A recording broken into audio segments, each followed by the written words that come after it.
hustling. Every day I'm hustling.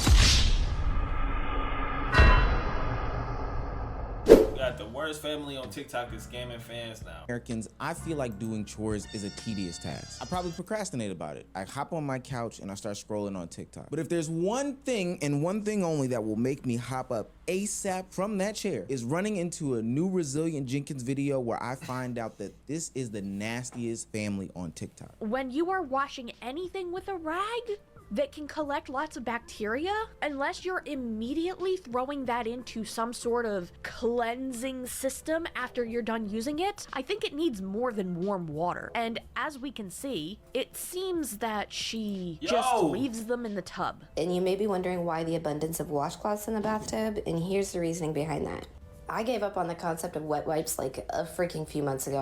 I lost track of how long it's been since I used wet wipes. But I have next level squirmy toddlers when it comes to being changed, and I'm not trying to have poo all over my freaking elbows, so I'd rather just pop them babies in the shower every time.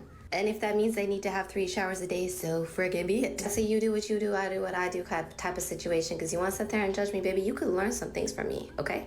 Yeah, that's not sanitary. I've covered the Resilient Jenkins on my channel before, and I've dubbed them as TikTok's most disgusting family. They went viral a couple years back for being a woman housing a bunch of kids, about 6 of them, in a 1-bedroom motel. She had the kids sleeping on the kitchen floor. What is going on? Chat.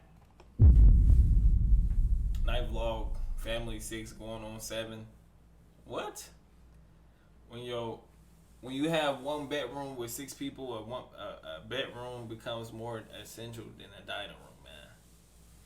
What are we talking about here? A bedroom becomes more essential than a dining room. Wow. Okay. Understandable.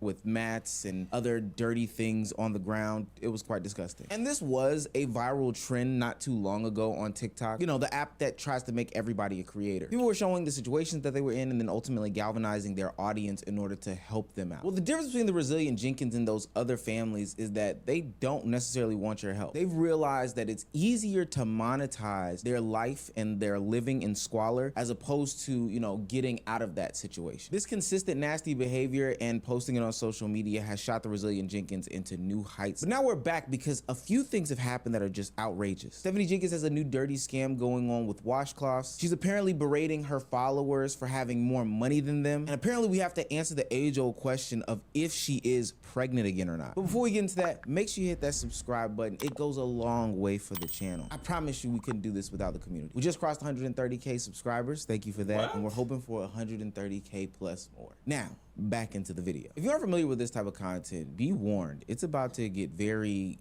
ghetto, fabulous, and nasty for a second. Now, I'm not the wash rag police. I know everybody has their own way of going about doing things. Me personally, I use a new one every time I shower. But I'm not opposed to people using the same one for a couple showers. That's neither here nor there. What you do with the wash rag after you are done with it is the most important portion. Let's play a quick game. Are you a person who A, brings it out and hangs it over the guardrail, B, brings it out and hangs it over the towel rack, or C, lets them compile over the course of... Bro, I know most of y'all see. Most of y'all see, dog. Don't tell me y'all picked the wash rag. You feel me? In a little basket. You feel me? After you take a shower. Or do y'all just put it on the rail? Which one of y'all? Which one of y'all, bro? I'm gonna give y'all a second to answer this. Your life depend on this right here. That's tough. All right, I ain't gonna lie. Me, let them bow. This is a trick question right here. This is a trick question.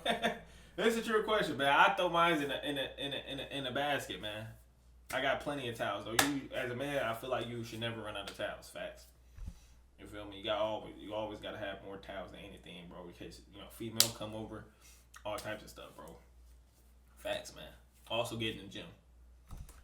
A month in the shower as they're still wet and getting crusty and moldy and all these nasty things. But if you said C, you might be Stephanie Jenkins. Yo, let's get into it. This is my part of Sunday Reset after Babe had already done his. But let me start by saying that if you're new here, welcome. Hi, we're the Resilient Jenkins. We are a family of 7 that live in a motel currently. But let's get right into the Sunday Reset. I had a butt ton of laundry, as you can see, that I needed to do, and my goal was to get every single one of these loads done except the blankets. I knew that wasn't gonna happen. Now, to be fair to this family, they have 6 kids plus 2 adults, which makes a whole bunch of nonsense. So naturally, they're gonna have a whole bunch of clothes and stuff all over the floor. Listen, I can't act as if I don't have a pair of socks right here on the floor right now. But the difference between myself and the Resilient Jenkins family, and probably you as a viewing audience, is that we work jobs. We have things to do today. I know that we're the Unemployed News Network, but follow me for a second. But most importantly, no way, shape, form, or fashion will we let a bathroom or any other room sit like this for extended periods of time. Every time we tap in with Stephanie Jenkins, she has some new and innovative way that's supposed to make her cleaning more efficient, but honestly, it makes it more nasty. And you may be wondering why the abundance of washcloths in the bathtub, and here's the reasoning behind that. I gave up on the concept of wet wipes like a freaking few months ago. I lost track of how long it's been since I used wet wipes. But I have next level squirmy toddlers when it comes to being changed, and I'm not trying to have poo all over my freaking elbows, so I'd rather just pop them babies in the shower every time. And if that means they need to have 3 showers a day, so friggin' be it. I don't have babies, so that may or may not make sense. But what I do know is you can't leave a bunch of wet washcloths. And I mean sopping wet washcloths. Bro, it starts to stink, bro. You ever did that, bro? That shit start to smell, bro. You gotta do something with that shit, bro. You gotta beat it, bro.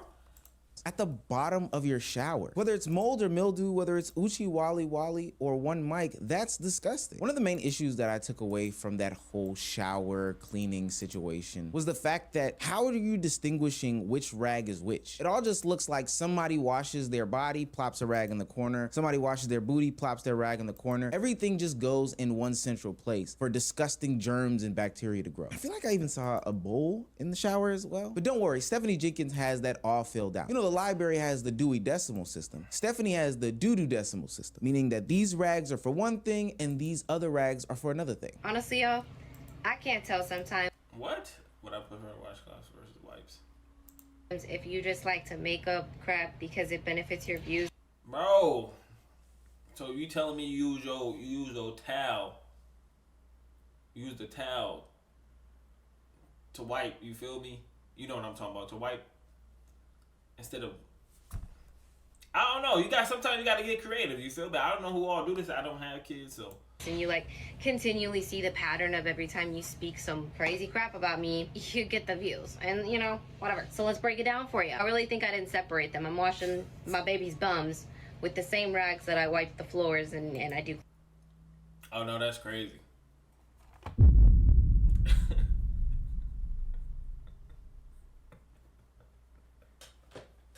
Oh, that's crazy work right there. I ain't gonna lie. Okay, I get what we talking about here. So yeah. All right. Cleaning with. No, man, come on now. Blue ones are all of our body rags, body wash rags. Kids know this stuff too. Okay. Any of the microfiber are all of the cleaning rags that do not get used on our bodies. The miscellaneous ones that I have are what you like to call the doo-doo rags, and I'm gonna touch base on that too. Separate from all of those, we have the face wash rags, which I need to get more of, but we still have them, and they're separate from everything else. I don't know why it's such an issue that I prefer to use rags versus wipes. There's many reasons why I went into this, and it didn't just happen. Okay, there's a few occasions where Drew was at work and he couldn't bring wipes to me, and I just, I didn't have wipes on hand, so I used the washcloth, and I ended up liking it a lot better because just my preference. And although I believe I am a disposable person, I'm not one of those people that reuses. I mean, I guess it could be more affordable, right? For towels or reuses napkins. I damn sure won't be reusing diapers. I can understand the selection of people that feel like reusable is easier, more convenient, whatever the case may be. I'm not here to yuck that yum. But why I am here to yuck Stephanie's yum is because she's not being truthful. When you find out how she's sanitizing and washing all these things, she has the doo-doo decimal system, but that doesn't mean that she adheres to it. And I think one of the reasons why is because when she goes to clean everything, all these rags and stuff, she puts everything in one water tub. She uses the shower as a central place to clean everything, from bodies to dishes, from doodle rags to body rags. Everything is used in this central place and everything is contaminated. Y'all, Stephanie is now using the tub to wash clothes. Like how I like to do laundry. I gave up on the concept of wet wipes like months ago. I lost track of how long. Oh, that's not funny though. You know what? And the fact that she cleans it out in the shower is even worse. It's been since I used wet wipes. But I have next level I get it. squirmy toddlers when it comes to being changed, and I'm not trying to have poo all over my freaking elbows. So I'd rather just This is pop them gross. babies in the shower every time. Oh, Am I washing dishes in the tub? Oh no, she took it too far, y'all. She took it too far, dog. The washing the dishes in the tub, unless you absolutely had to, which she don't. It's crazy. What's going on here? Yeah, bro. I think can't guarantee you're gonna see every one of my vlogs is some type of cleaning because I'm always cleaning. now the reason that somebody would be doing these things with this washcloth and cleaning method, staying in this dirty hotel / motel, Holiday Inn, is because they're having financial issues. And that's the thing that Stephanie Jenkins has tried to, tell us for the past 2 years or so. Even if it means self-inflicted, because we know her husband wouldn't get a job and still probably won't get a job to this day. But when you start to get so consumed on the internet enough, you start to reveal a little bit more and more about your truth. In some sort of TikTok live, Stephanie Jenkins revealed that her haters were just mad at her because she actually earns more money than they make while doing this TikTok content. You guys still do not see my social media thing as a job when I probably make more than most of you. I could give a frick. And I don't think that anybody's mad at Stephanie per se for, making all this money on TikTok. The whole point was for you to get social media famous in order for you to uplift your family from poverty. But I think what she quickly realized is that if she did uplift her family from this situation, you would then have to put in some sort of real work. Elevator content, maybe go back and get a job, all these other things. She realized that being poor or being disgusting or being all these things was her selling point. And so in an attempt to rectify the slip up that she had, she then goes back to tell us how during Christmas time this past year, she did not have enough funds to give her children, the Christmas they deserve. It's affecting us that much more because we have that many more people who rely on us financially. How is it not making sense? How does it not line up to you that we're doing what we can financially? It sucks for me too that we don't have any Christmas decorations up. I'm the type of person that wants it to look like full North Pole in my house as soon as November or December 1st hits. But that's not how we are financially. We weren't expecting for Drew to have to take some time off work, for me to end up sick. Sets us back a little bit. Not to mention we ended up having a $350 ticket that we ended up having to take care of. We weren't expecting that, but we took care of it.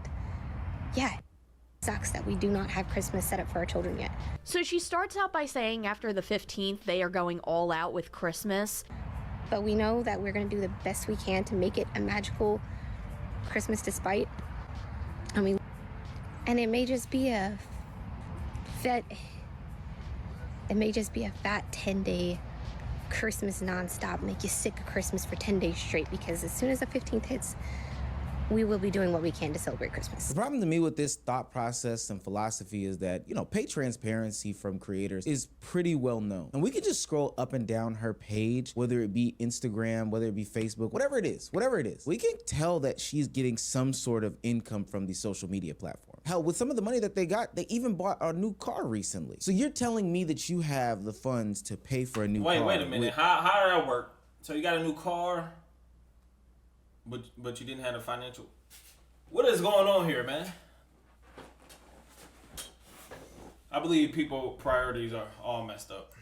It's a whole nother head scratcher. But you're sitting here on the internet trying to get the tears out of the remaining audience that you do have that believes in this nonsense by telling them that you can't afford Christmas, that you only have $200 to do a Christmas. I just call cap on that. It's in the dollar store to get the rest of the gifts because the budget was $200. Spent $230 at Fred Meyer, which I still think is immaculate considering what I got. So I'm actually pretty proud of that. But I'm gonna head to the dollar store for, just the less little nicky-nacky stocking stuffer wrapping paper. The experience, yes, but at the same time, is your kid old enough to value the experience that you're spending thousands on?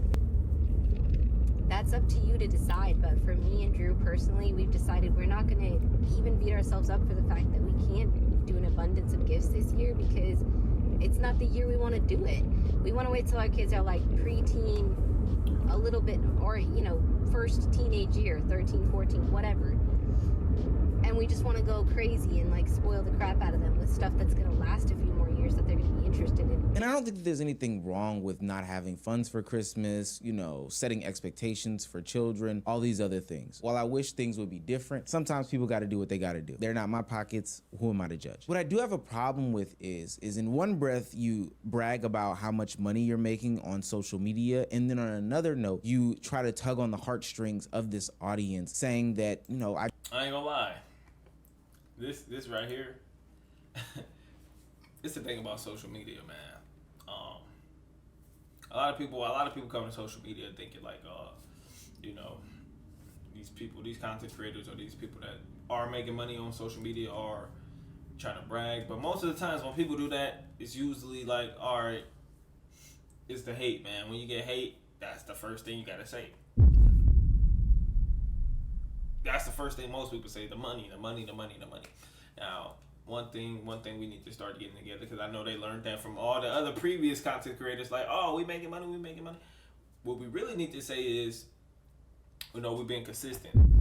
We uploading a lot. You feel me? Look at the numbers. You feel me? It's just a way to be humble, dog. You feel me? But